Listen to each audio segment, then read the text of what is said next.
Então,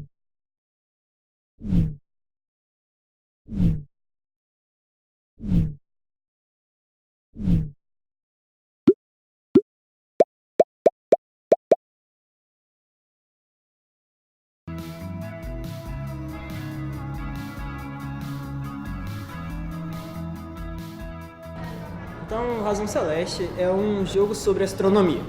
Astronomia, primeiro, porque o próprio Rodolfo Lange, em seus livros, menciona o quanto as atividades sobre astronomia em sala de aula são motivacionais para com seus alunos. E game, jogo, porque o jogo também tem a característica motivacional de fazer pessoas fazerem coisas que não fariam por livre e espontânea vontade. Então, no jogo, o jogo consegue reunir essa característica. Então, nossa intenção era mesclar justamente essa ludicidade com essa característica educacional, didática da astronomia, aproveitando a problematização de que a gente não tem uma disciplina específica de astronomia no ensino básico. Então, para isso, nós reunimos algumas informações de instituições brasileiras de astronomia, como a OBA, a Sociedade Astronômica Brasileira. Levamos em consideração também alguns eventos e algumas coincidências numéricas, como os 10 anos do Ano Internacional de Astronomia em 2009, o próprio eclipse de Sobral, que faz 100 anos agora. Então foi uma referência muito boa, assim, para a gente poder alavancar todo esse projeto e problematizar essa ideia. E daí a gente desenvolveu o jogo Razão Celeste, com o Software Game Maker Studio. Nós literalmente quisemos focar em um jogo estilo quiz e ao mesmo tempo Tower Defense, onde o jogador possui uma espaçonave, o jogador explora os planetas do sistema solar. A gente aproveita essa parte para explicar como os planetas do sistema solar se movimentam, se relacionam. Além disso, abordamos conceitos de física e astrofísica nas missões que o jogador pode fazer dentro do jogo. Então, o jogador possui uma missão de defender planetas do sistema solar. Para isso, ele precisa melhorar a espaçonave dele, ele precisa comprar moedas, que no caso é o AstroCoin, só que para obter essas moedas ele precisa fazer o quiz do jogo, que é o quiz da Olimpíada Brasileira de Astronomia e Astronáutica, fornecendo aí uma ferramenta para que o estudante possa se preparar, se exercitar para a prova da OBA. Nós separamos a prova em 3 modelos: o modelo frenético, aprendizado e multiplayer, e todos esses modelos possuem características próprias. Então, o frenético é aquele aluno que precisa se preparar para a prova da OBA, ele vai ter uma questão do tempo ali para responder cada pergunta. O multiplayer ele já é mais voltado para a sala de aula, então o professor ele vai poder se apropriar do jogo para poder lecionar em sala de aula, aplicar justamente o quiz aos seus alunos. E o aprendizado é uma série de ilustrações, na verdade, para conceituar o aluno na proposta do ensino e aprendizagem em astronomia. Então tudo isso fornece uma ferramenta que auxilie o professor no ensino de astronomia e motiva o aprendizado por parte do aluno. A principal importância é que ele foi desenvolvido por um jovem da escola pública, que tem as mesmas dificuldades, que qualquer outro jovem, e que vem auxiliar o seu professor numa das etapas mais complicadas, que é o estímulo de jovens pelas disciplinas de ciências exatas e da Terra.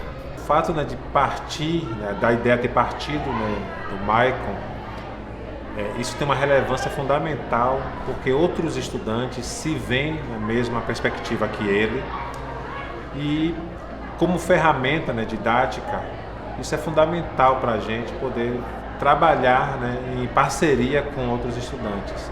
Física é uma das disciplinas mais complicadas do ensino médio, em especial do primeiro ano, porque o jogo ele tem um foco principalmente no primeiro ano, que é onde nós temos a maior evasão escolar, os menores índices, e nós não vemos num universo de ferramentas muita coisa que nos possibilite fazer algo que mude esse cenário. Então, desde que eu entrei aqui no meu colégio, no primeiro ano, no Colégio Estadual de Valdomiro Correia, eu percebi que os professores aqui, eles se dedicam muito para que alguns jovens se destaquem.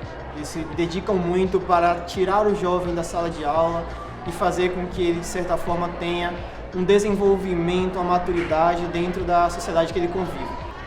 E aí, eu já tinha essa habilidade de desenvolver jogos que eu consegui desde os 12 anos de idade, onde eu, através do meu primeiro computador, eu pesquisei sobre como desenvolver jogos e consegui aprender em um curto intervalo de tempo. Ao vir para o Edivaldo, eu encontrei meu professor, que foi o Jorge Lúcio, que eu me identifiquei bastante com ele, não apenas pelo fato dele ser um professor de física, mas também pela maneira dele ensinar e pela forma como ele fazia com que os alunos saíssem da sala de aula também. Ele tinha essas propostas de tirar o aluno da sala de aula para que ele viva um pouco mais além daquele quadradinho ali. E eu mostrei a ele um jogo que eu tinha desenvolvido, brincando apenas, não foi um jogo sério nem nada, foi apenas um aplicativo que eu desenvolvi para treinar minhas habilidades, que eu me divertia muito com programação. Ele viu aquilo e disse, olha, se você tem essa habilidade, você tem que de alguma forma fazer com que ela seja socialmente vista, que ela tenha uma utilidade social. Você pode desenvolver um projeto que pode te dar um futuro acadêmico, um futuro profissional e ainda auxiliar um grupo social, auxiliar pessoas em determinado assunto. Então a gente começou a pensar, a bolar uma ideia de o que fazer com essa minha habilidade de desenvolvimento de jogos. E a gente decidiu abordar justamente uma disciplina da área de exatas. Nós dois temos muita afinidade para a área de exatas, então nós optamos aí pela astronomia, uma disciplina que eu principalmente tenho muita afinidade, né? Eu lembro que eu tinha uma dúvida de por que Saturno tinha anéis, e assim que eu tive acesso à internet, uma das primeiras coisas que eu pesquisei foi por que Saturno tinha anéis. Então, essa ideia de você ter afinidade com a astronomia foi um fator decisivo para que a gente fizesse um jogo sobre astronomia.